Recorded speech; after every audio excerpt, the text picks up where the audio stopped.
Hello, আসসালামু আলাইকুম viewers. সবাই কেমন আছেন? আশা করি সবাই ভালো আছেন। মিমস কুকিং এ আপনাদেরকে স্বাগতম। আজকে খুব সহজে আমি একটা চিকেন কষা রেসিপি দেখাবো। খুবই একটা ইউনিক এবং ঝাল, ঝাল চিকেন কষা দেখাবো আপনাদেরকে। ফার্স্টে আমি মুরগির পিসগুলো ভালোমতো ধুয়ে নিয়েছি। তারপর একটু লবণ দিয়ে পরিমাণ মতো লবণ, তারপর ওই ১-১.৫ চা চামচের মতো হলো মরিচ গুঁড়ো, একটু ঝাল দিব তার জন্য একটু মরিচ গুঁড়োটা বেশি দিয়েছি।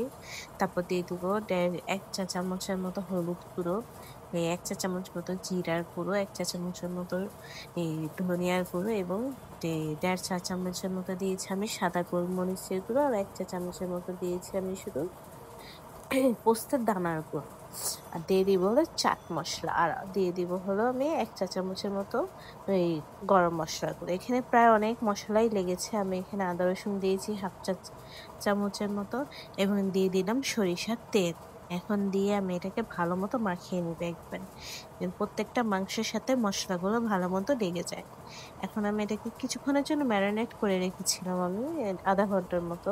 তারপর আমি এখানে এক প্রায় ১ কাপের একটু বেশি তেল নিয়েছি এই মুরগিগুলো একটু ফ্রাই করার জন্য।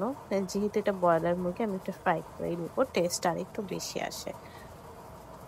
এখানে আমি প্রত্যেকটা মুরগির পিস এরকম করে ফ্রাই করে নিচ্ছি। ভাজা, ভাজা করে নিব। আপনার ভিডিও কেমন লাগে অবশ্যই কমেন্টস করে আমাকে জানাবেন। এখানে দেখেন মুরগির পিসগুলো কিন্তু ভাজা, ভাজা লাল, লাল করে ভেজে নিয়েছি। এখন একটা, একটা করে উঠিয়ে দিব।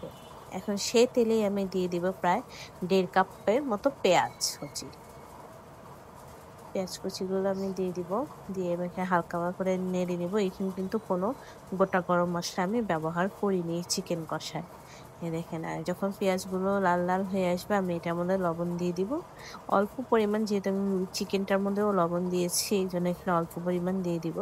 আর দিয়ে দিব এখানে আমি লাল মরিচের গুঁড়ো আবারও ১ চা চামচের মতো। কারণ এটা একটু ঝাল, ঝাল হবে। আর আমি ২ টা কাঁচামরিচ মাঝখান দিয়ে টুকরো করে নিয়েছি। একটু হালকা তেলে ভেজে এবং আমি মুরগিগুলো দিয়ে দিব। ভাজা মুরগিগুলো। দিয়ে আমি এটাকে নেড়ে-চেড়ে নিচ্ছি। নেড়ে-চেড়ে নেওয়ার পর আমি এখানে দিয়ে দিব হলো সস, টমেটো সস। প্রায় ২ চা চামচ মতো আমি দিয়েছি।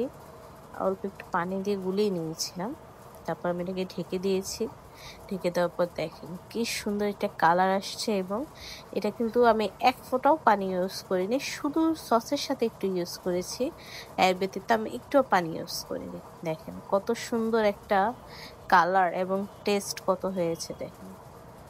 এটা সাদায় দেখেন কত সুন্দর একটা কালার এসেছে। আপনার বাসায় অবশ্যই এটা ট্রাই করবেন।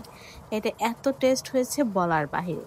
আপনারা এটা পরোটা, রুটি বা সাদা ভাত দিয়েও খেতে পারেন, পোলাও দিয়েও খেতে পারেন। আমি প্রেফার করব সাদা ভাত দিয়ে খেতে। এত টেস্ট হয়েছে বলার বাইরে। আপনার বাসায় অবশ্যই ট্রাই করে আমার কমেন্টস করে জানাবেন এবং সাবস্ক্রাইব করতে ভুলবেন না। আসসালামু আলাইকুম।